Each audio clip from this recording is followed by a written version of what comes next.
I've spent enough years on this earth to notice how people build walls around themselves, not out of cruelty, out of habit. They wake up alone, eat alone, go to bed alone. And after a while, they forget there was ever another way. But every now and then, someone walks right through that wall without asking permission. And that's when everything changes. I saw it happen once, out on the prairie. Late summer of 1885. The yellow light bled through the window crack before he reached the porch. Ethan stopped, boot heel grinding into hard-packed dirt. His cabin sat dark every night for 6 years. Every single night. Now light, warm and gold, spilling through the oiled paper glass like it belonged there. And beef stew. The smell hit him square in the chest. His mother used to cook it the same way. Bay leaf. Carrots cut thick. She'd been dead since the spring of '79. His hand went to the door latch. Stopped. Inside, a wooden spoon scraped against cast iron. Someone moved past the window, a shadow. Wide-hipped, unhurried. The door wasn't locked. Nothing to steal. He pushed it open. A woman stood at his stove, her back to him. On the table, 2 plates, 2 forks, 2 tin cups waiting to be filled. She didn't turn around. Wherever you're watching tonight, I'd be honored to hear from you in the comments. And if you've been enjoying these stories without subscribing, consider joining us. It helps more than you know. And we're grateful for every one of you. Heat rolled out of the doorway like breath from a sleeping animal. The woman kept stirring, didn't turn, didn't flinch. The wooden spoon scraped slow circles against the cast iron, and the lid of the Dutch oven rattled with steam. Ethan's hand stayed on the doorframe. His boots hadn't crossed the threshold. "Who let you in my house?" The words came out jagged, harder than he meant.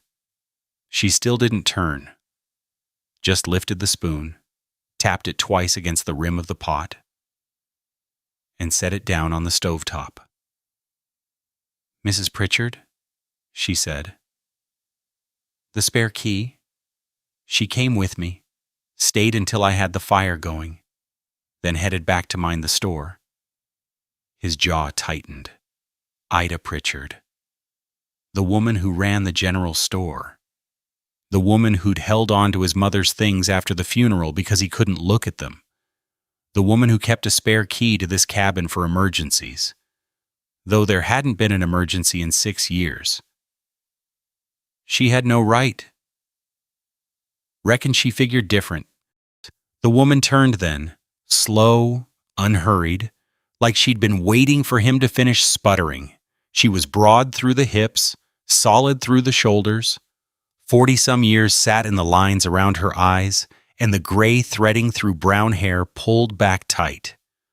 A calico apron, faded blue flowers, washed 100 times, tied twice around her waist because once wouldn't reach. The flour sack towel over her shoulder was damp with work. Her face wasn't pretty, wasn't trying to be, but her eyes held steady on his.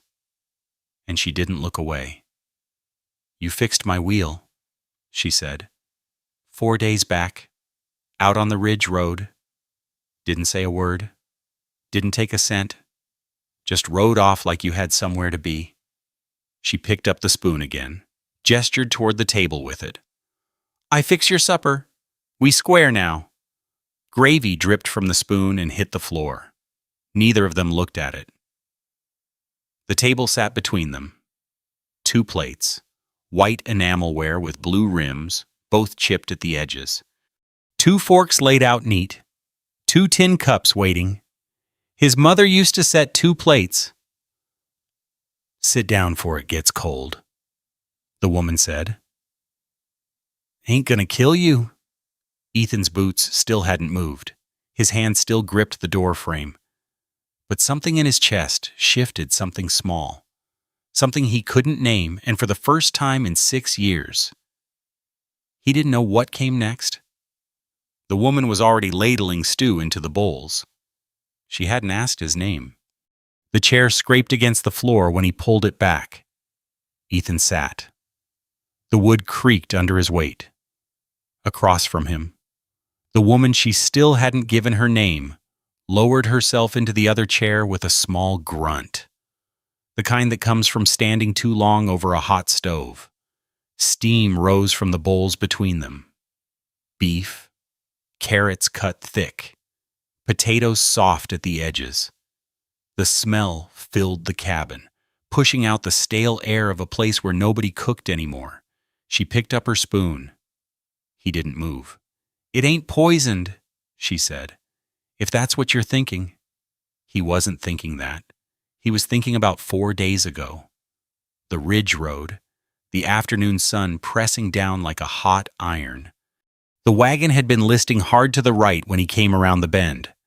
One wheel, the rear left, sat crooked on the axle. The iron rim had held, but 2 of the oak spokes had split clean through where the grain ran weak.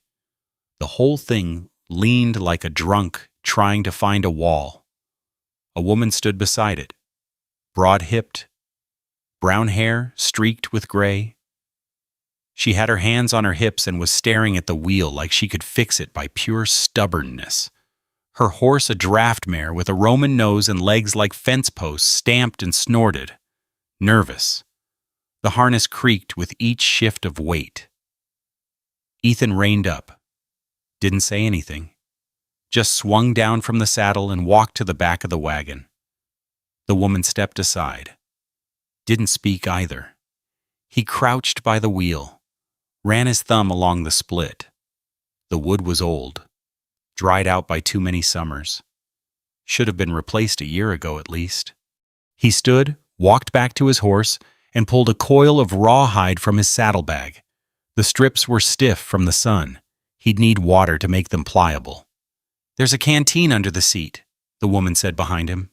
He found it, poured water over the rawhide, and set it on a flat rock in the shade. The strips would need time to soften 20 minutes at least, maybe longer in this heat. Neither of them spoke while they waited.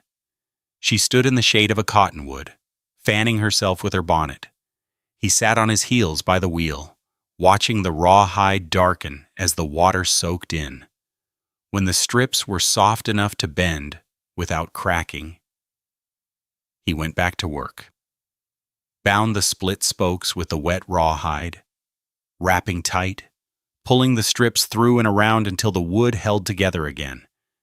It wouldn't last forever. A few weeks, maybe, if she didn't push the horse too hard. But it would get her home. When he finished, his hands were slick with water and dust. He wiped them on his trousers and stood. The woman was holding out $2 silver. He looked at the coins, looked at her, shook his head once. "I can't take nothing for this," she said. "Ain't right." He was already walking back to his horse. The saddle leather groaned when he mounted up. "Hey." Her voice followed him down the road. "What's your name?" He didn't turn around. The dust swallowed her question, and he rode on toward the ridge. The spoon was in his hand now. He didn't remember picking it up. The stew was good. Better than good. The meat fell apart on his tongue. The broth was thick with flour and drippings, the way his mother used to make it, the way nobody had made it in this cabin for 6 years. He ate the first bowl without speaking, then the second. The woman watched him over the rim of her tin cup. Coffee. She'd made coffee too. Strong and black, the way it should be. "Mrs. Pritchard says you ain't spoke more than 10 words to her in 3 years, the woman said. "I got 20 out of you tonight. That's something?" Ethan set down his spoon. The bowl was empty. He couldn't remember the last time he'd cleaned a bowl. "You asked around about me." "Had to. You didn't give me much to work with." She took another sip of coffee. Folks in town say you keep to yourself. Say your mama passed in 79. Say you don't come to church. Don't come to socials. Don't come to nothing. Folks talk too much. Folks talk. Ain't that the truth? She set down her cup. But they also said you was the kind of man who'd stop for a stranger on the road and fix her wheel without asking for a cent. So I figured you wasn't all bad. The fire in the stove popped. A log shifted, sending a spray of sparks up the chimney. The woman rose, slow, the way she did everything. She picked up the bowls, the cups, the spoons, and carried them to the basin by the window. Leave them, Ethan said. I'll do it. She turned, looked at him. Something moved across her face, not a smile, not quite, but something close. Name's Hattie, she said. Casey was wondering. She untied the apron and hung it on the hook by the door. His mother's hook. The one that had been empty for 6 years. I'll be going now, she said. Got a room above the Mercantile. Mrs. Pritchard's boarding house. She paused at the door. You ever want a meal that ain't jerky and beans? You know where to find me. The door closed behind her. Her footsteps crossed the porch. The creak of wagon wheels.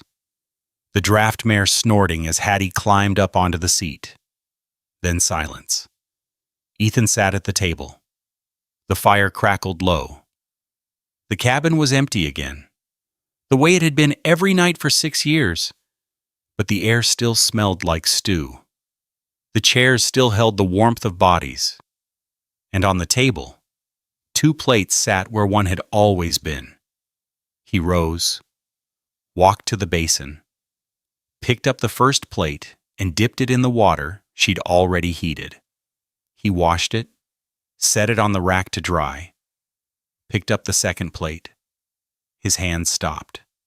He was looking at them, his own hands, rough and cracked, holding a plate that someone else had eaten from. A stranger. A woman whose last name he didn't know. And somewhere deep in his chest, in a place he didn't have words for, something had shifted. He finished washing the plate, set it beside the first, dried his hands on the flour sack towel she'd left behind. Then he noticed his reflection in the dark window glass. He was smiling. The muscles in his face went still. He couldn't remember the last time he'd smiled. Couldn't remember what it felt like, and now, standing alone in his cabin with the dishes clean and the fire dying down, he'd done it without thinking. His hand went to his jaw, touched the corner of his mouth like he was checking for something that didn't belong. Saturday was 3 days away. The general store opened at 8. Mrs. Pritchard's boarding house sat right above it. Hattie hadn't asked him to come. Hadn't even hinted. But she'd told him where she lived. And that, Ethan realized, was the part that scared him most. The straight razor caught the morning light as Ethan tilted the small mirror. He hadn't shaved in 2 weeks, maybe longer. The beard had gone past stubble into something wilder. And he'd stopped noticing. Nobody to notice for. But now the razor scraped along his jaw, pulling through soap and coarse hair. The ivory handle was nicked from years of use, his father's razor, left behind when the man walked out. Ethan had kept it. Didn't know why. Some things just stayed. He rinsed the blade in the basin.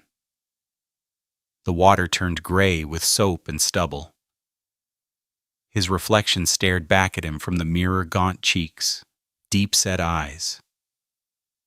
The lines around his mouth deeper than they should be for a man of 32. He looked away. Finished the job. wiped his face with a rough towel. Saturday. The general store opened at 8. He told himself he needed flour. Told himself the horse could use new shoes from the smithy. The list in his pocket had 3 items written in pencil. He didn't need any of them. The ride to town took an hour if you pushed. He took the long way, following the creek bed where the cottonwoods grew thick and the shade held even in mid-morning. The horse picked her way through the rocks without guidance. She knew the path. Ethan didn't ask himself why he was going. The bell above the door rang when he stepped inside. Mrs. Pritchard looked up from behind the counter. Her eyes moved from his face to his jaw, clean-shaven now, still raw from the blade, and something flickered there. Something knowing. He ignored it. "Need some flour," he said. 5 pounds. Back wall. She didn't move. Just watched him cross the store, boots loud on the wood floor. The flour sacks sat stacked between the pickle barrel and the bolts of fabric. Calico. Gingham. Some fancy stuff with lace that nobody in this town could afford. Ethan hefted a 5-pound sack and turned back toward the counter. That's when he saw her. Hattie came around the corner from the storeroom, arms full of canning jars. She wore a plain dress, brown, practical. The hem dusty and her sleeves were rolled to the elbow. Flour dusted her left forearm. She'd been working. She stopped when she saw him. "Well?" Her eyes moved over him the same way Mrs. Pritchard's had. "Ain't you a sight? The jars clinked against each other as she shifted her grip. Ethan stood there holding his flour sack, feeling like a fool and not knowing why. "Came for supplies," he said. "I can see that." She walked past him to the counter and set down the jars. The glass rang against the wood. "Mrs. Pritchard, these the ones you wanted? That's them." The older woman was already reaching for her ledger, but her eyes kept sliding toward Ethan. "You two know each other. We've met." Hattie wiped her hands on her apron. The same faded blue flowers, the same double-tied knot. "He fixed my wagon wheel last week. Didn't say 2 words the whole time." "That sounds about right." Mrs. Pritchard made a note in her ledger. "Man's got a tongue, just don't use it much." Ethan set the flour sack on the counter. "How much? 20 cents? Mrs. Pritchard took his coins and dropped them in the cash box. "Anything else?" He should leave. The flour was paid for. The errand was done. His horse was tied outside, waiting. The cabin was an hour's ride away. "No," he said. "That's all." He picked up the sack, turned toward the door. "Sunday supper?" Hattie's voice stopped him. He looked back. She was leaning against the counter, arms crossed. The flour was still on her sleeve. She hadn't brushed it off. "I cook on Sundays," she said. "Nothing fancy. Chicken and dumplings this week, if Mrs. Pritchard's hens are laying right." She paused.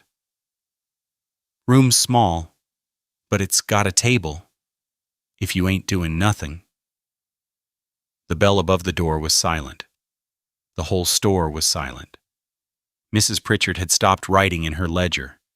Ethan's throat felt dry. "What time?" 6 o'clock, up the stairs. Second door on the left." He nodded once. Didn't trust himself to say more.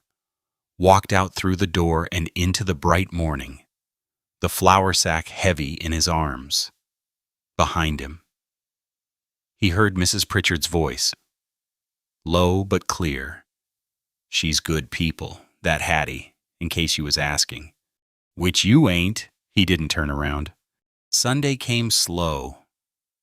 Ethan spent Saturday cleaning things that didn't need cleaning.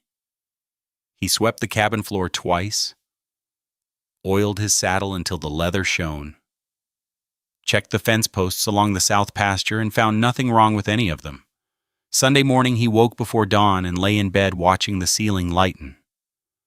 By noon he'd fed the horse, mucked the stall, and sat on the porch, staring at nothing. The afternoon stretched out like taffy, each minute longer than the last. At 5 o'clock he changed his shirt. The good one hung in the back of the wardrobe, wrapped in paper to keep the moths off. Collarless.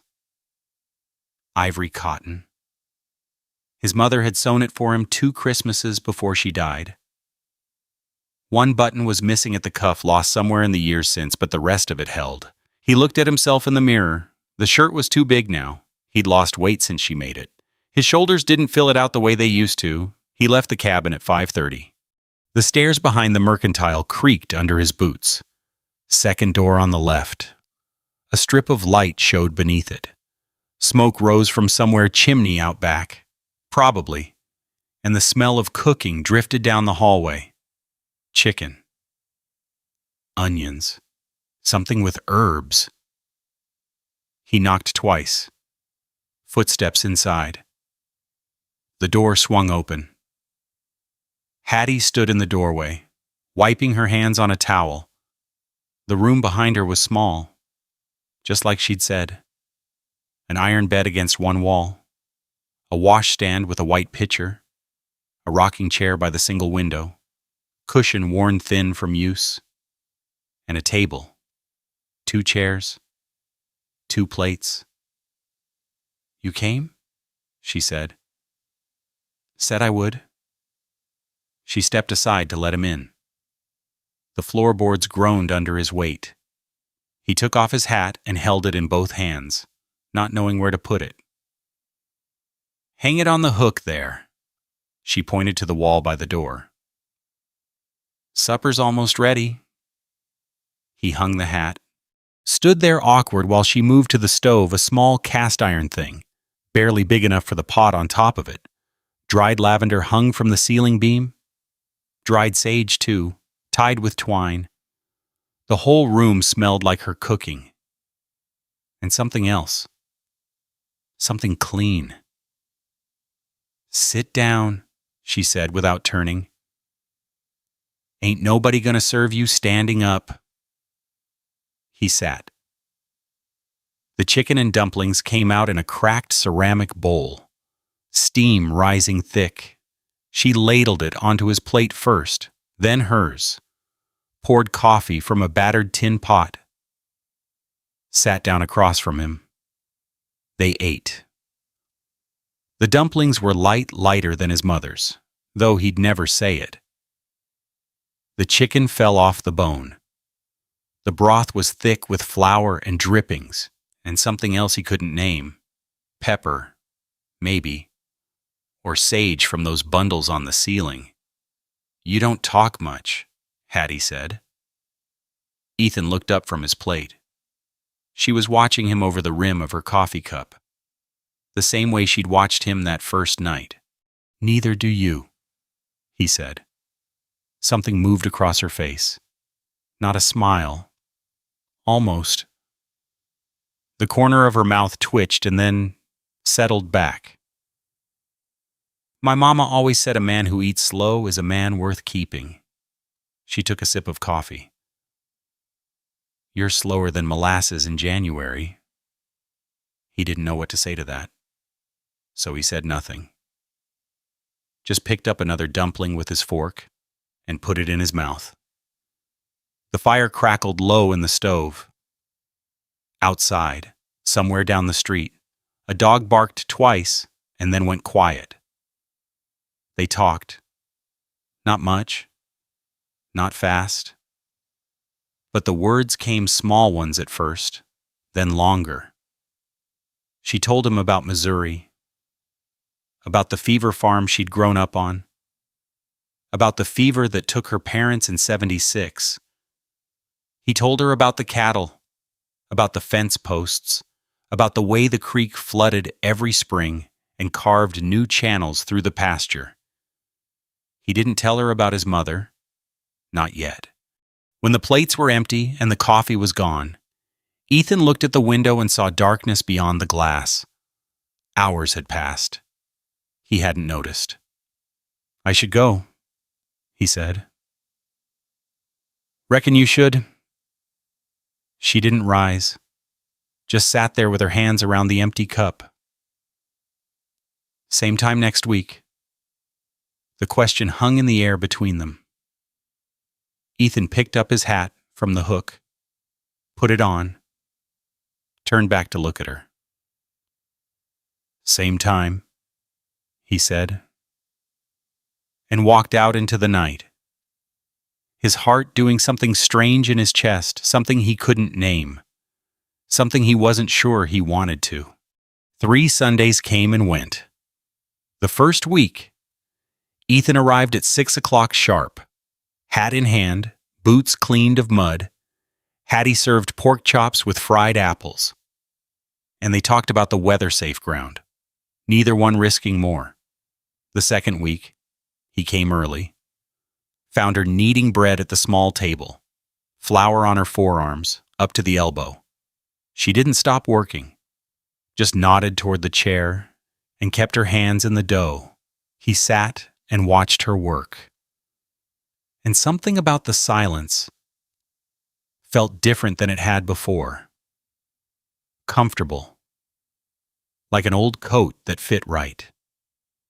The third week, he brought her something. It wasn't much.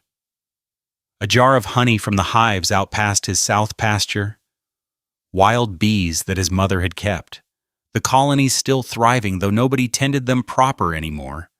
He'd collected the comb himself that morning, strained out the wax, poured the gold into a clean jar. Hattie held it up to the lamplight. The honey glowed amber, thick and slow when she tilted it. "Ain't had honey like this since Missouri," she said. She put it on the biscuits that night. He watched her eat 3 of them. Butter and honey dripping down her fingers.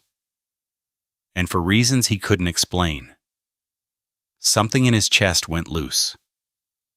They talked more now. Real talk.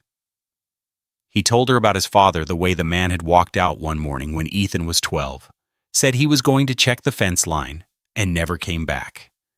His mother had waited 3 days before she stopped setting a 3rd plate at the table. Hattie told him about the fever in '76, how it took her parents within a week of each other, how she'd sold the farm to pay the debts and drifted west, taking work where she could find it, seamstress, laundress, cook. Whatever kept food in her belly and a roof overhead. Neither of them talked about what came next. Neither of them needed to. The town noticed. Ethan saw it first at the livery stable. He'd brought his horse in for new shoes. The front left had thrown a nail somewhere on the ridge road, and while he waited, 2 men by the forge started talking. Low voices, the kind that carry anyway. "You see him in town last Sunday?" The first man, Ethan didn't know his name. Thin face, tobacco-stained teeth. "Saw him?" The second one snorted. "Going up them stairs to Mrs. Pritchard's boarding house like he owned the place. Reckon he's got something going with that new woman. The heavy one." Ethan's hands went still on the bridle he was holding. "Her." The thin-faced man laughed. "Man must be desperate. 6 years alone out there. I guess a fella takes what he can get. Ain't much to look at, that's for sure. But I hear she can cook. Better cook real good to make up for the rest of it." They laughed. The sound bounced off the stable walls, mixing with the clang of the smith's hammer. Ethan didn't move, didn't speak. His jaw was tight enough to crack teeth. The bridle leather creaked in his grip. The smith finished the shoe and called him over. Ethan paid without a word and led his horse out into the street. The men's laughter followed him through the door. Hattie heard it the same week. She was at the dry goods counter, picking out thread for a mending job. Mrs. Wilkins and her daughter stood behind the bolts of fabric calico. gingham. Some fancy wool from back east, and their voices carried clear across the store. Did you see her at church last Sunday? Mrs. Wilkins? Sharp nose, sharper tongue. Sitting in the back pew like she belonged there.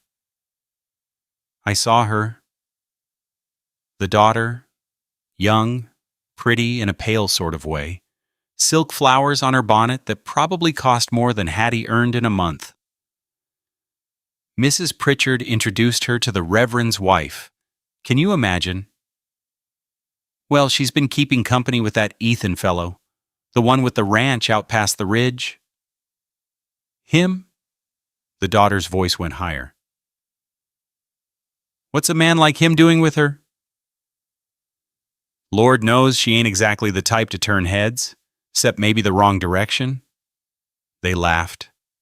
Light, musical, cruel. Hattie's hand closed around the spool of thread. The wood pressed hard into her palm. Her face stayed still. She'd had practice. Years of it. But something behind her ribs pulled tight. Maybe she trapped him somehow. The daughter again. Men get lonely out there. Desperate enough to settle for anything. Desperate. Mrs. Wilkins tasted the word like something sour. That's the word for it. Plain desperate. Hattie set the thread on the counter, paid her coins, walked out of the store without looking back. That night, she sat alone in her room. The lamp burned low on the washstand, casting long shadows across the walls. Supper was done. Ethan had come and gone. Same as every Sunday, but the food sat heavy in her stomach now, and sleep wouldn't come. The mirror lay on the washstand. Small thing. Tortoiseshell frame. A crack running through the glass from when she'd dropped it 2 winters back. She'd carried it all the way from Missouri. The only thing she had left from her mother. Hattie picked it up. Looked. The face staring back was the same one she'd known all her life. Round cheeks, heavy jaw, gray threading through brown hair that had never been pretty, not even when she was young. The lines around her mouth had deepened this year. The skin under her eyes sagged in ways it hadn't before. She set the mirror face down on the washstand. Sat there in the lamplight. Hands folded in her lap. Picked it up again. This time she made herself look longer. Searched for something, anything that might explain why a man like Ethan kept coming back. Found nothing. Just the same plain face, the same tired eyes, the same woman she'd always been. The lamp flickered. The shadows moved. She set the mirror down again. Left it face up this time. Let it watch her as she undressed and climbed into bed, and lay there staring at the ceiling. The voices from the dry goods store played through her head. Desperate. Plain? What's a man like him doing with her? She didn't have an answer. Ethan rode home in the dark. The stars spread thick overhead, more than a man could count in a lifetime. His mother used to say the stars were holes in the floor of heaven, letting the light shine through. He'd believed her once. Wasn't sure what he believed now. The horse knew the way. He let the reins go slack and sat in the saddle, swaying with the animal's gait. The men's voices played through his head. Desperate. Takes what he can get. Better cook real good. His jaw tightened. He thought about the way Hattie had looked tonight. Something different in her eyes. Something pulled back, held at a distance. She'd laughed at his jokes, same as always, but the sound came slower. Her hands had fidgeted with the napkin in her lap. She'd heard something. He was sure of it now. The cabin appeared over the ridge, dark and silent. He put up the horse, walked inside, sat at the table where 2 plates had sat 3 weeks ago. Now there was only one. He looked at the empty chair across from him. The fire had gone out hours ago. The cabin was cold. Folks got opinions. That was the way of things.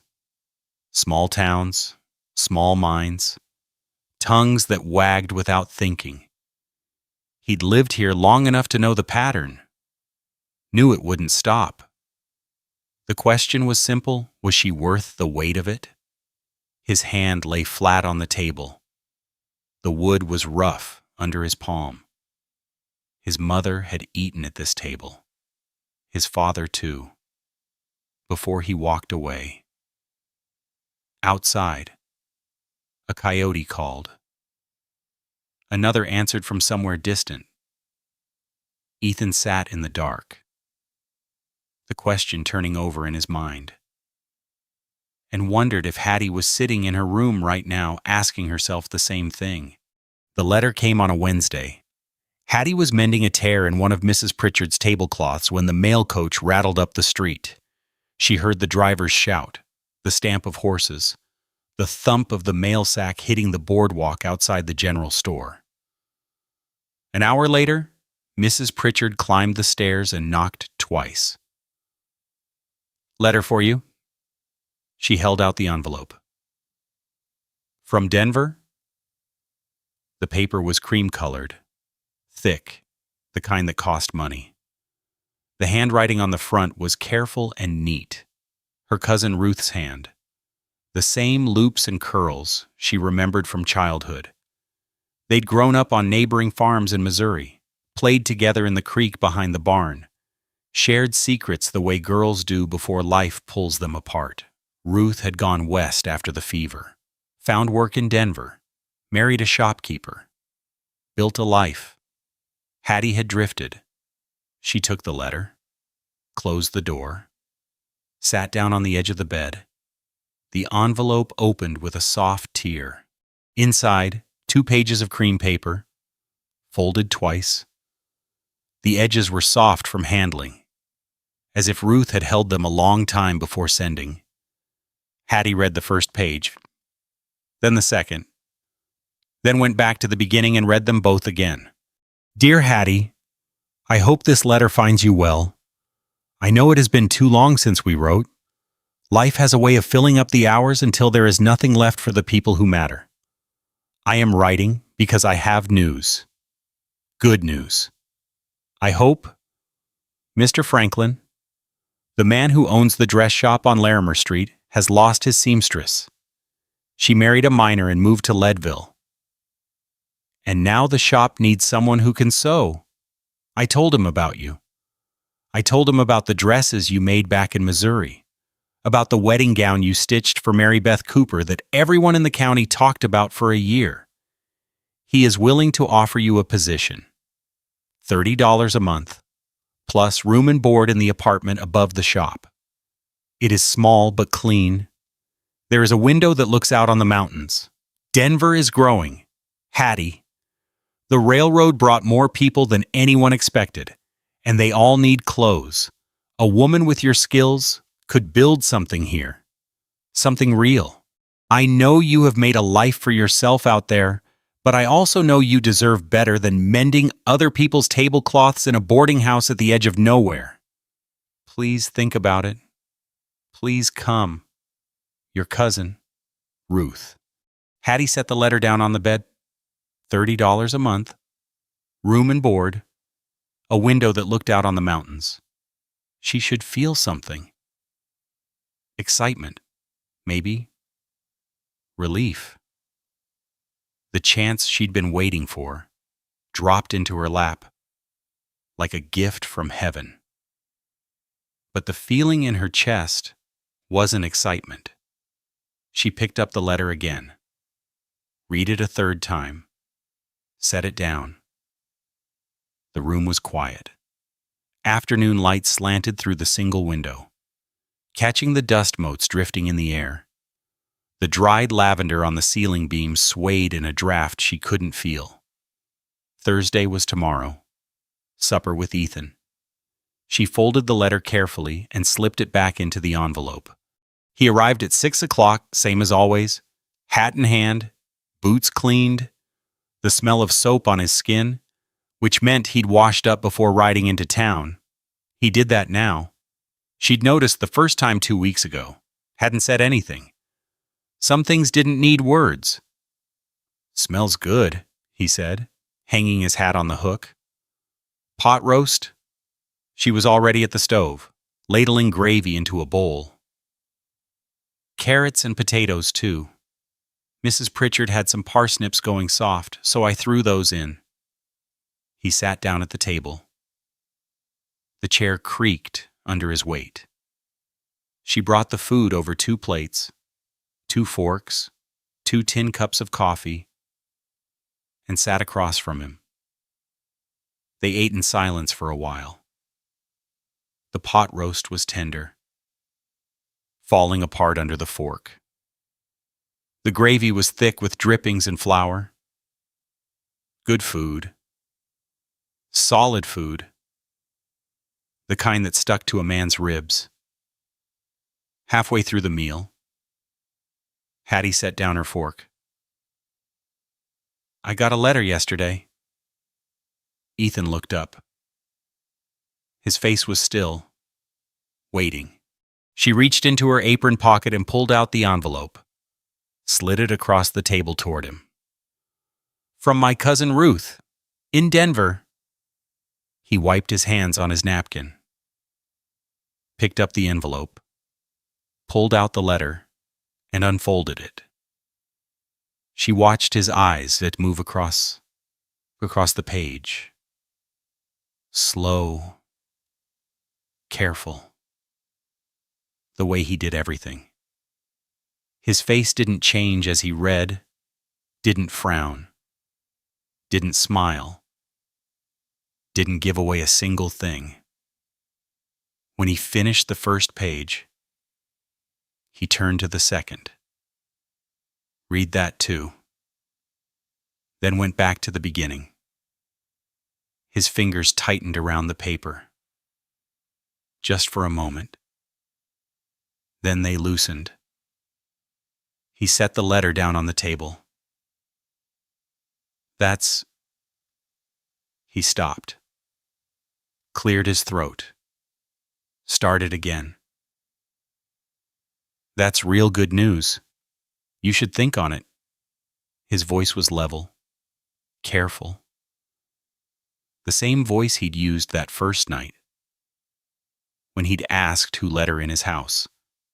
Hattie looked at his hands. They were flat on the table now. On either side of his plate, the knuckles were white. "My cousin says there's work," she said. "Good work.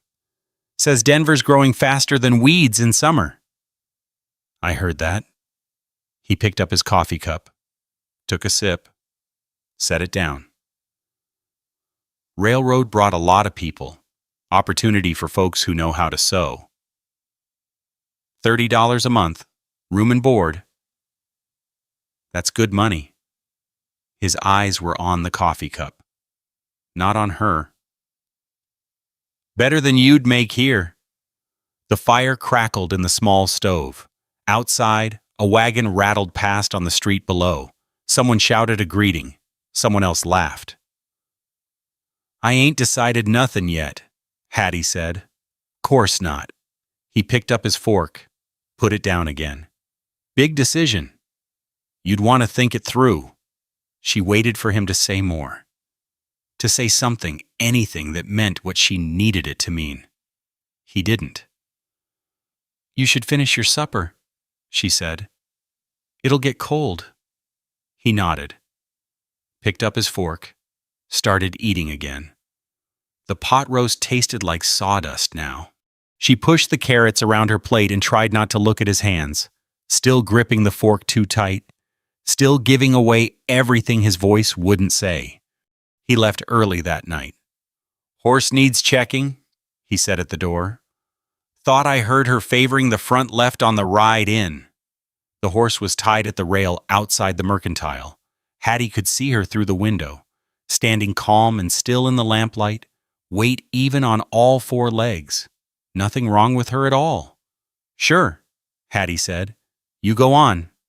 He put on his hat, stood there for a moment, hand on the door frame. His mouth opened like he was going to say something.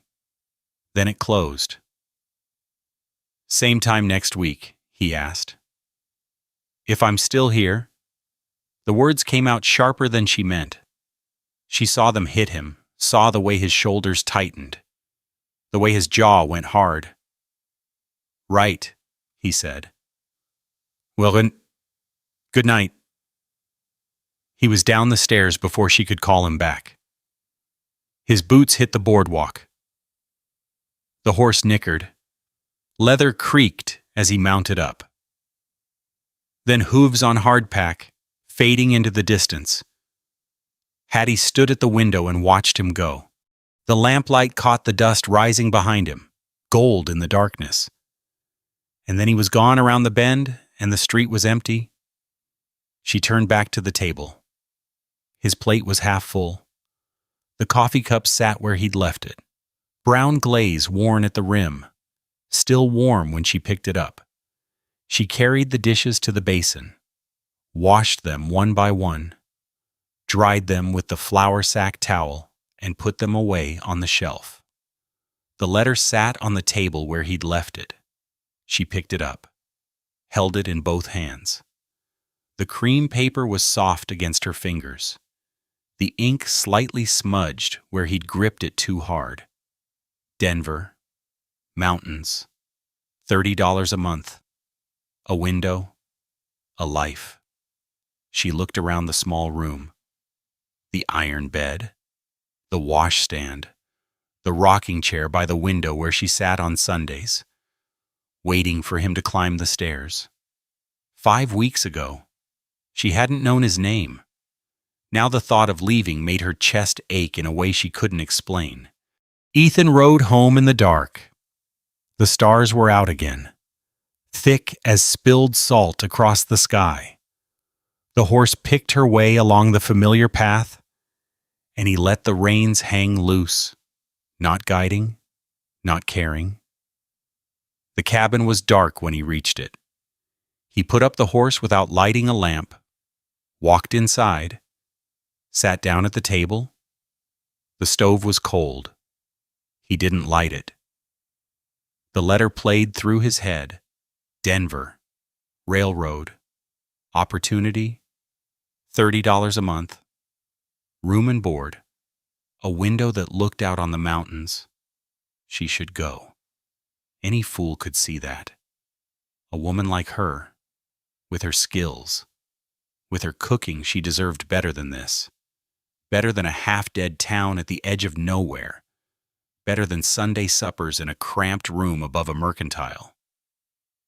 Better than him. His hands lay flat on the table. The same table where his mother had eaten. The same table where he'd sat alone for 6 years. He should have said something. Should have told her that he wanted her to stay.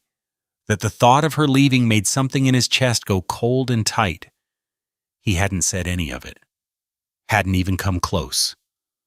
The silence pressed in around him. The cabin was dark. The stove was cold. And somewhere out there, in a small room above a mercantile, Hattie was holding a letter that could take her away forever, and he had done nothing to stop it. The first day, Ethan fixed fence. He started at dawn, before the sun cleared the ridge. The post-hole digger bit into the hard ground, and he swung it until his shoulders burned. 1 hole, 2, 3. The dirt piled up beside him, dark and damp where the blade cut through. By noon, his shirt was soaked through. He stripped it off and kept working. The sun pressed down on his bare back like a hot iron. Blisters rose on his palms, broke, bled. He wrapped them with strips torn from his bandana and kept swinging. The fence didn't need fixing. He knew that. The posts were solid. The wire held. But the work kept his hands busy. And busy hands meant a quiet mind. He didn't eat that day. Didn't think about eating. Just worked until the light failed and his arms wouldn't lift anymore. The second day, he cleared brush. The axe handle was smooth from years of use. His father's axe, same as the razor, left behind, forgotten. Ethan had kept it anyway. He swung at the dead wood along the creek bed, the blade biting deep into dry branches. The crack of splitting wood echoed across the pasture. Chips flew. Dust rose. Sweat stung his eyes. A rabbit burst from the brush and ran. He didn't watch it go. Just kept swinging. By afternoon time, his hands had stopped bleeding. The blisters had hardened into calluses, thick and yellow. His back ached from stooping. His legs burned from standing. He worked until dark. Ate a handful of jerky standing at the cabin door. Chewing without tasting. Drank water from the pump until his stomach hurt. Then he sat on the porch and watched the stars come out, one by one, until the sky was full of them. The third day, it rained. He woke to the sound of water on the roof, that particular drumming he'd known all his life, steady and insistent. The cabin was dark. Gray light seeped through the window. He should stay inside. Wait it out. The ground would be mud, the creek rising. The work impossible. He went out anyway. The rain hit him before he reached the barn. Cold. Hard. The kind that soaked through in seconds and didn't let up. He saddled the horse anyway, fingers slipping on the wet leather, and rode out toward the south pasture. The creek was already swelling. Brown water churned over the rocks, carrying branches and debris downstream. He dismounted and walked along the bank, checking for damage, looking for something to fix. Nothing. The fence held. The water hadn't risen high enough to reach the posts. He stood there in the rain, watching the creek, and felt something inside him crack. The horse had wandered off to find shelter under a cottonwood. Ethan didn't follow, just stood there, rain running down his face, soaking through his shirt, his trousers, his boots. The cold crept into his bones, but he didn't move. What was he doing? The question came unbidden, sharp as a knife. What was he doing out here, in the rain, pretending to check fence when the fence was fine? Pretending to work when the work was done. Pretending he wasn't thinking about her every single moment. He started walking. Didn't know where. Just walked. His boot hit something, a root, a rock. He didn't see, and then he was falling. The ground rushed up. He threw out his hands, but there was nothing to grab. He hit the mud, face first. The impact drove the air from his lungs. Mud filled his mouth, his nose, his eyes. He coughed, spat, tried to push himself up. His hands sank into the muck. His knees slid. He fell again. For a long moment, he just lay there. The rain beat down on his back. The mud sucked at his clothes, his skin, pulling him down. He could feel it seeping through, cold and thick, coating everything. His face, his hair, his hands. He looked like a fool, lying in the mud like a drunk, like a man who'd given up. If anyone saw him now, if Hattie saw him now, the thought made something in his chest twist. He pushed himself up, slowly. His arms shook. The mud released him with a wet, sucking sound. He got to his knees, then to his feet. His whole front was covered. Brown muck clung to his shirt, his trousers, his face. When he wiped at his eyes, his hand came away streaked with dirt. The horse watched him from under the cottonwood. Even the animal seemed to be judging him, ears flat, eyes wary. He made it back to the cabin as the rain eased. The fire had gone out hours ago. He stripped off the muddy clothes and left them in a heap by the door. Pumped water into the basin. Scrubbed his face, his hands, his arms, until the skin was raw and pink. The mud was gone. But the feeling remained. That sick, twisting shame in his gut. The knowledge that he'd spent 3 days avoiding the only thing that mattered, hiding behind fence posts and brush piles like a coward. His mother would have known what to say. She always did. But his mother was dead.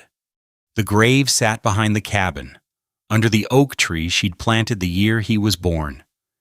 Ethan walked out there as the clouds broke. Evening light spilled through the gaps, golden and soft, catching the raindrops still clinging to the grass. The wooden cross was dark with moisture. Her name was carved into the crossbar. The letters worn shallow by wind and weather. Sarah Ann. 1824 to 1879. Beloved mother. He hadn't come here in 2 years. Hadn't been able to look at it. The grief was too heavy, too sharp, too much like admitting she was really gone. But now he stood in front of the cross, hands at his sides, and let himself see it. The ground had settled since they buried her. Wildflowers grew around the base black-eyed Susans, purple sage, things she would have loved. A thin silver band hung from a nail on the cross her wedding ring, placed there the day he'd buried her, because he couldn't bear to keep it in the house. A spider had built a web between the cross and the oak trunk, the strands catching the last of the light. "I don't know how to do this," he said. The words came out rough, broken. He hadn't spoken aloud in 3 days, and his voice sounded strange in his own ears. "I don't know how to be with someone. Don't know how to let them in. You tried to teach me, but I wasn't listening. Too busy being angry at him for leaving." The wind moved through the grass. The oak leaves rustled overhead. "She's going to go to Denver. There's a job there. Good money. A real future. And I sat there like a fool and told her it sounded like a fine chance." He stopped, swallowed. "Didn't tell her I want her to stay. Didn't tell her I—" The words stuck in his throat. He couldn't say it, not even to a wooden cross. "You told me once, right before you died, don't die alone like your father. Promise me." His voice cracked. "I never promised. Couldn't get the word out before you stopped breathing. Been breaking that promise 6 years now. Reckon I'm tired of it." He stood there a while longer. The sun dropped below the horizon. The stars came out, one by one. The spider finished its web and waited for something to fly into it. Then Ethan turned and walked back to the cabin. Dawn came gray and cold. He was already awake, had been for hours. The fire was lit now, the coffee hot, the muddy clothes scrubbed clean and hung to dry. He put on his good shirt, the ivory one, the one his mother made, shaved with the razor, careful around his jaw, looked at himself in the mirror. The face staring back was the same one he'd always known. But something in the eyes had shifted. Something had settled. He walked to the barn, saddled the horse, tightened the cinch, checked the bridle, ran his hand along her neck, the way he always did. "We're going to town," he said. The horse flicked her ears. Ready. Ethan swung up into the saddle. The leather creaked under his weight. The morning air was cool on his face, still damp from yesterday's rain. He had no words planned, no speech prepared. He didn't know what he'd say when he got there. Didn't know if she'd even listen. But he knew one thing, clear and certain as the sunrise breaking over the ridge. If she left, it wouldn't be because he hadn't tried. He nudged the horse forward, and they started down the trail toward town. The Mercantile was an hour's ride away. Hattie's room was up the stairs, second door on the left. And somewhere in that room, a trunk sat waiting to be packed or to stay closed forever. The horse's hooves struck hard against the morning trail. Ethan leaned forward in the saddle, urging her faster. The sun was just clearing the ridge, throwing long shadows across the valley. Dew clung to the grass on either side of the path, catching the light like scattered diamonds. He'd pushed this horse hard before chasing strays, outrunning storms, but never like this. Never with this weight in his chest, this pressure behind his ribs that made breathing feel like work. The town appeared over the last rise. The Mercantile. The livery. The church steeple catching the morning light. Smoke rose from chimneys. Someone was already sweeping the boardwalk in front of the general store. He slowed the horse to a walk as he entered the main street. Didn't want to draw attention. Didn't want questions. Mrs. Pritchard was at the window when he tied up at the rail. He saw her face behind the glass, watching. Didn't wave. Just walked past the store and around to the stairs at the back. The first step creaked under his boot. Second door on the left. Light showed beneath it. Faint, golden. The flicker of a lamp still burning, though the sun was already up. She hadn't slept. He knew that the way he knew his own hands certain, wordless, deep in the bones. He raised his fist to knock. Stopped. Inside. He heard movement. Footsteps crossing the floor. The scrape of something heavy being dragged. A drawer opening. Closing. The rustle of fabric. She was packing. His hand hung in the air between him and the door. The wood grain was dark with age, worn smooth where other hands had touched it. How many people had stood here before him? How many had raised their fist to knock and then turned away? He knocked twice. The footsteps stopped. For a long moment, nothing. Then the floorboards creaked, coming closer. And the door swung open. Hattie stood in the doorway. Her eyes were red-rimmed, the skin beneath them dark and bruised-looking. Her hair was down, he'd never seen it down before. Always pulled back tight, and it fell past her shoulders in gray-streaked waves. The dress she wore was the same brown one from Thursday. Wrinkled now. Slept in, or not slept in at all. Behind her, the trunk sat open on the bed. Calico dresses lay folded inside. The good ones. The ones she saved for Sundays. A pair of boots stood beside the trunk. The leather worn but polished. On the washstand, her mirror and brush and comb were laid out in a row, waiting to be packed. "You came," she said. Her voice was flat, tired. The voice of someone who'd spent the night arguing with herself and lost. "Said I would?" "No." She shook her head. "You didn't. You said same time next week, and then you rode off like the barn was on fire." He had no answer for that. She was right. She stepped back from the doorway. Not an invitation exactly, But not a refusal either. He walked in. The floorboards groaned under his weight. The room smelled like her lavender and sage and something else. Something warm. Something that made his throat tight. He took off his hat, held it in both hands. The brim was damp from the morning ride, the sweat from his palms soaking into the leather. "I ain't good at this," he said.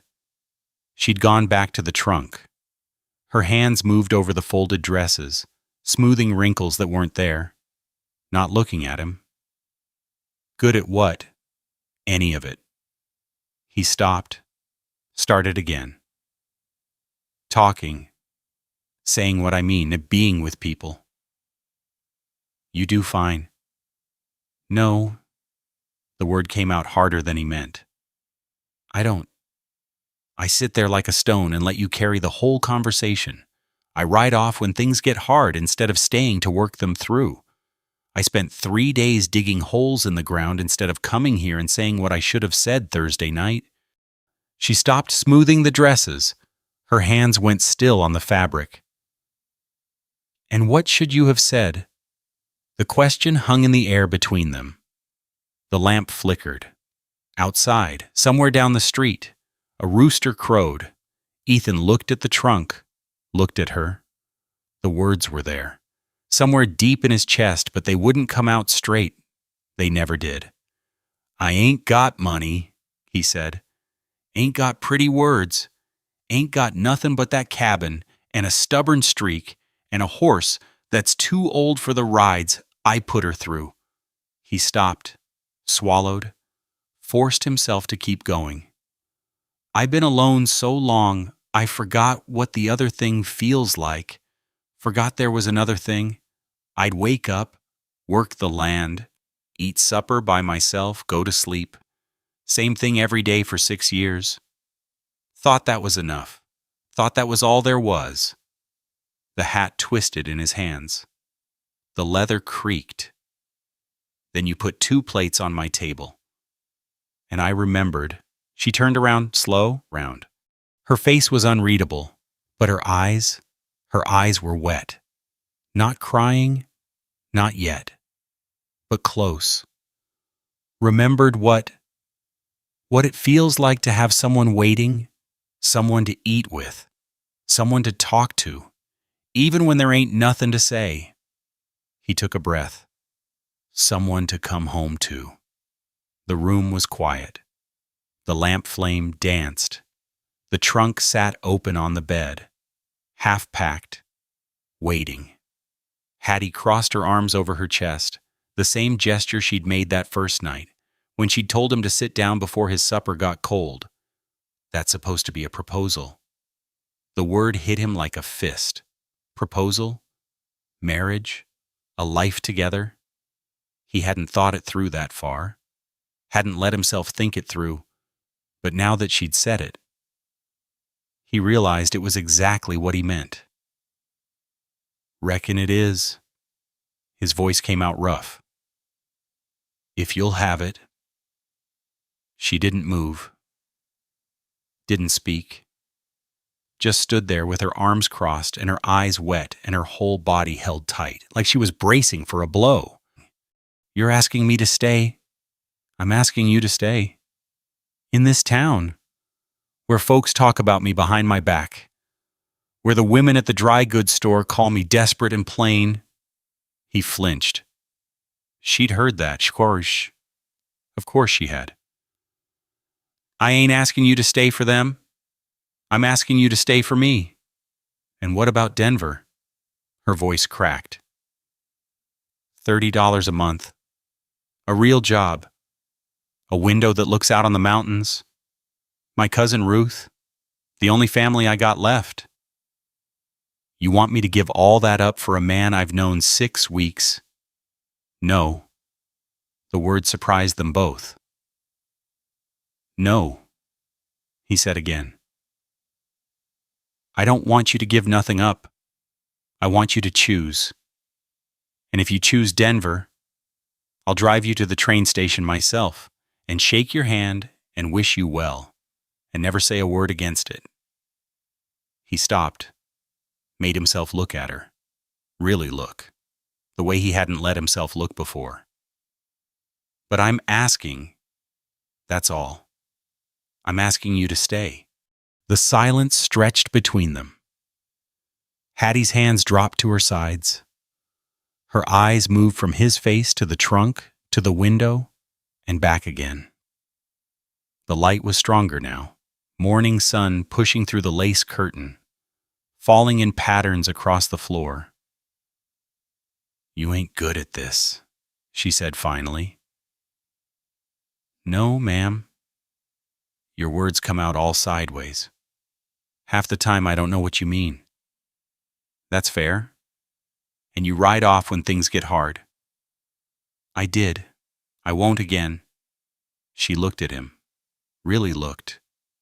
The same way she'd looked at him that first night when she turned from the stove with the wooden spoon dripping gravy on the floor.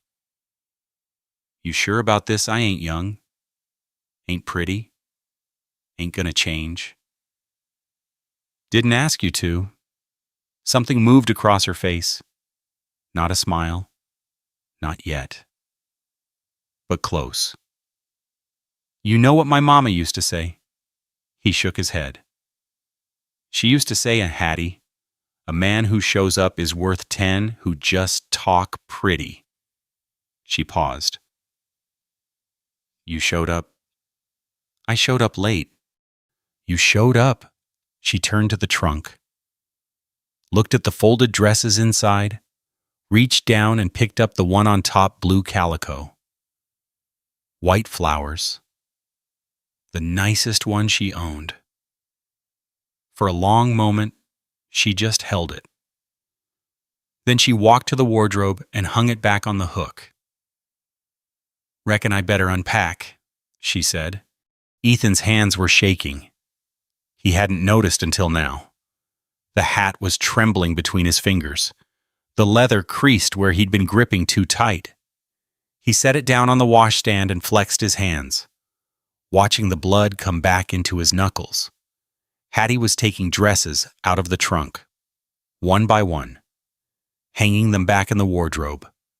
Her movements were slow, deliberate, like she was making a decision with each fold of fabric. "There's things you should know," she said without turning around, "before you go through with this, such as, the fever took more than my folks." She paused, a dress half folded in her hands. "It took the possibility of family. If that changes things, I understand." The words sat in the air between them. Heavy, real. "Don't change nothing," he said. "You sure most men want—"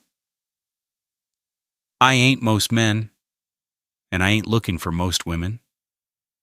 He picked up the boots beside the trunk and set them by the door. "I'm looking for you." She finished hanging the dress, stood there for a moment with her back to him. Her shoulders were shaking, crying now. Really crying. The kind she'd been holding back all night. He didn't know what to do. Didn't know if he should touch her, hold her, give her space. So he just stood there, hands at his sides, and waited. When she turned around, her face was wet, but her eyes were clear. "We're going to do this proper," she said. "None of this sneaking around. You're going to talk to the Reverend. We're going to have a ceremony. Even if it's just Mrs. Pritchard and whoever else wants to show up." "Yes, ma'am." "And you're going to court me first. At least a little. Take me to supper. Maybe a dance. If you can manage it without stepping on my feet." "I'll try." "You'll do more than try."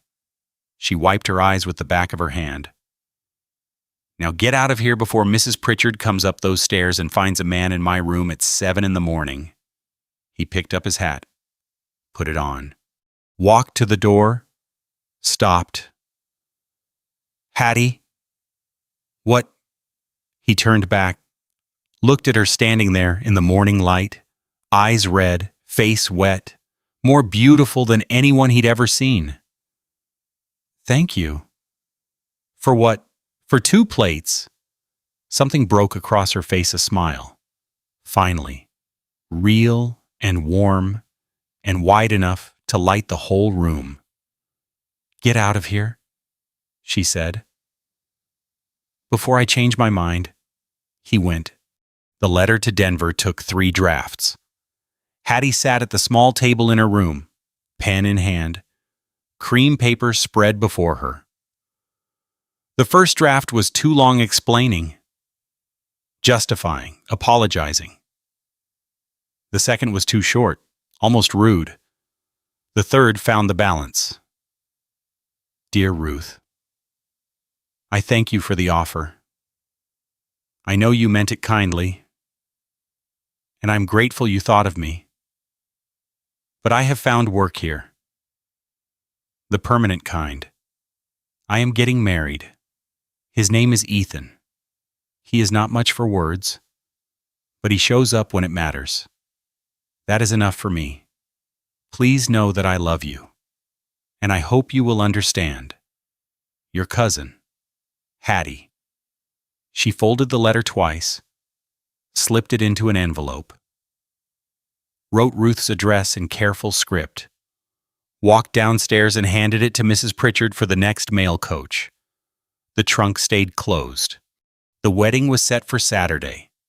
3 weeks of courting first, because Hattie had insisted.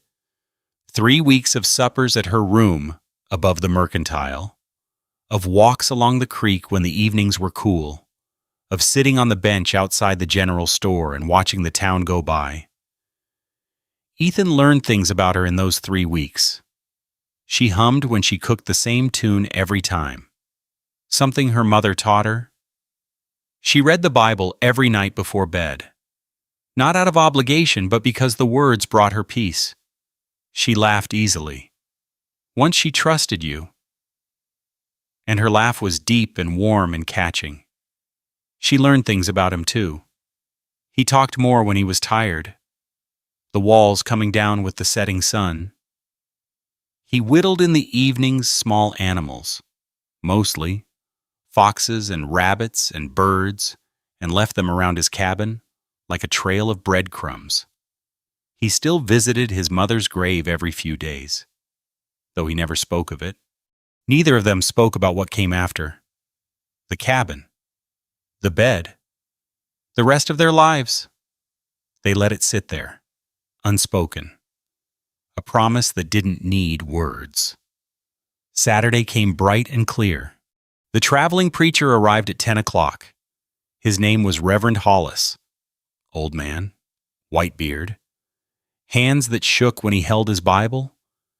He'd been riding circuit through these parts for 30 years, marrying and burying and baptizing wherever folks needed him. "Ain't the fanciest ceremony I done," he said, looking around the cabin. "But I reckon the Lord don't count the trimmings. Waived the usual waiting period too, seen enough of life to know when 2 people are meant for each other." The cabin was clean. Ethan had scrubbed the floors, washed the windows, aired out the quilts. Fresh wildflowers sat in a mason jar on the table, black-eyed Susans and purple sage. Picked that morning from his mother's grave. Mrs. Pritchard stood by the window, dabbing at her eyes with a handkerchief. The blacksmith and his wife had come too, standing awkward by the door, their Sunday clothes stiff and unfamiliar. The doc's widow, Mrs. Harper, sat in the rocking chair, nodding off already. And then a surprise! The door opened, and more people filed in. The liveryman, the barber, 2 women from the dry goods store, the same ones who'd called Hattie desperate and plain. They carried covered dishes and baskets of bread, and a pie that smelled like apples and cinnamon. They didn't meet Hattie's eyes. Not directly, but they came. They stood in the small cabin and waited for the ceremony to begin. Mrs. Pritchard leaned close to Ethan. "Reckon folks want to see it for themselves," she whispered. Make sure it's real. He didn't answer. Just watched the door. Hattie appeared at 11. She wore her best Sunday dress, not white.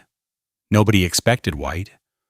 But a deep blue that brought out the gray in her hair and made her eyes look soft. She'd pressed it sharp, the fabric crisp against her broad shoulders.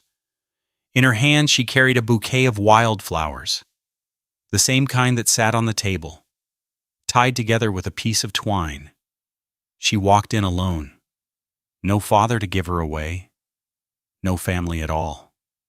Except the cousin in Denver who would read her letter next week and maybe cry a little, maybe smile.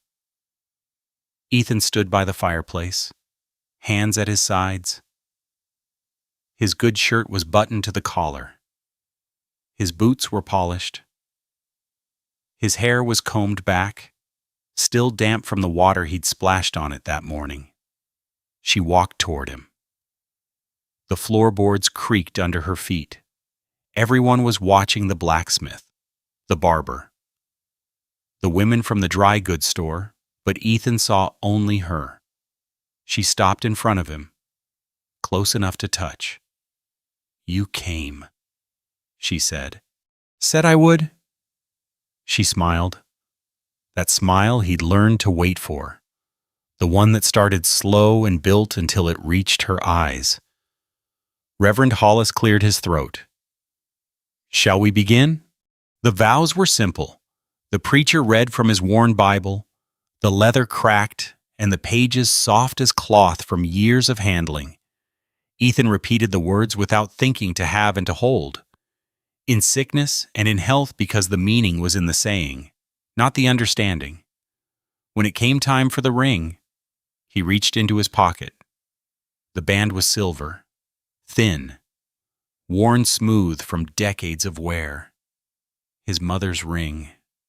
He'd taken it from the cross behind the cabin. Had it sized down by the smith to fit Hattie's finger.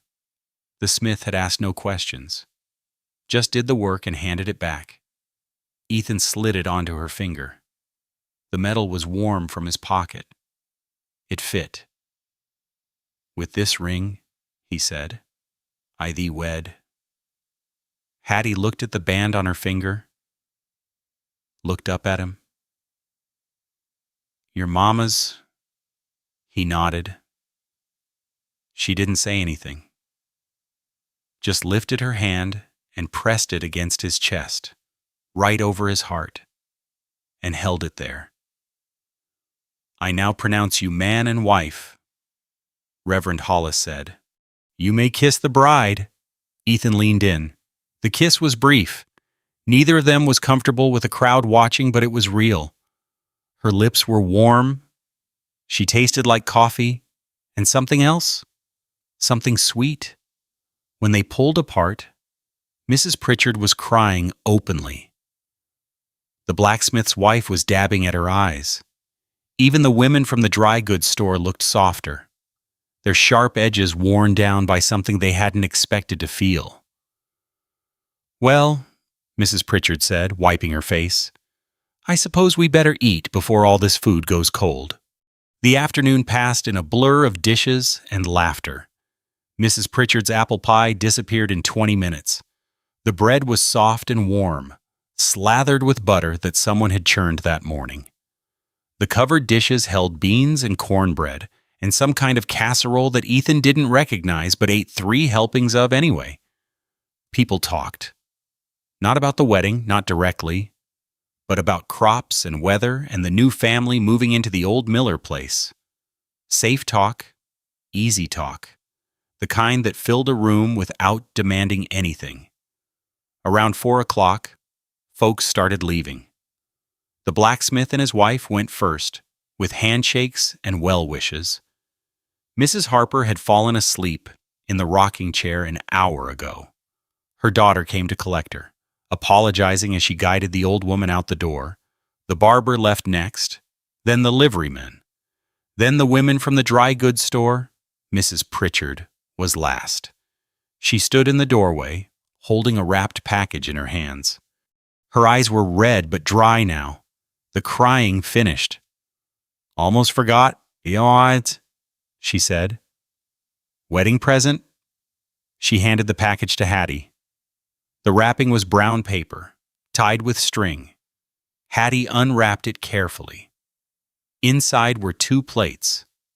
Enamelware, white with blue rims. Brand new, unchipped. "The old ones was chipped," Mrs. Pritchard said. "Can't have that. Not for a fresh start." Hattie held the plates in her hands, looked at them, looked at Mrs. Pritchard. "Thank you," she said. "For everything." Mrs. Pritchard nodded once, turned, walked out the door and down the path toward her wagon. The cabin was quiet. Evening came soft and gold. Ethan stood on the porch, watching the sun drop toward the ridge. The valley spread out before him, his valley, his land, his home for 32 years. He knew every rock, every tree, every bend in the creek, but it looked different now. Hattie came out and stood beside him. She'd changed out of her Sunday dress into something simpler, the brown one she wore for cooking. Her sleeves were already rolled to the elbow. "It's too quiet," she said. He looked at her. "Give it time." She laughed. The sound rolled out across the valley, full and warm and alive. It bounced off the hills and came back, softer, like an echo that didn't want to leave. "Never thought I'd end up in a valley at the end of a dirt road with a man who barely talks," she said. "That a complaint?" "Nope. Just making note of the fact." She reached over, took his hand. Her fingers were warm and rough from years of work. Neither of them let go. Supper was stew. Hattie made it at his stove, using his pots, his spoons, his ingredients. But the smell that filled the cabin was hers: onions and carrots and bay leaf and something else. Something he couldn't name but would learn to recognize over the years to come.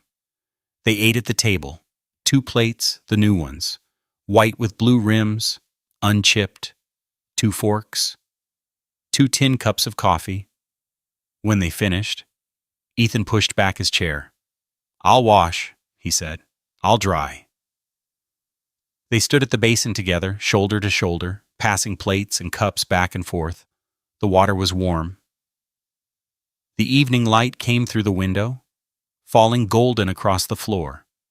Outside, a coyote called. Another answered from somewhere distant. Ethan hung the towel on the hook by the door. His mother's hook. It wasn't empty anymore.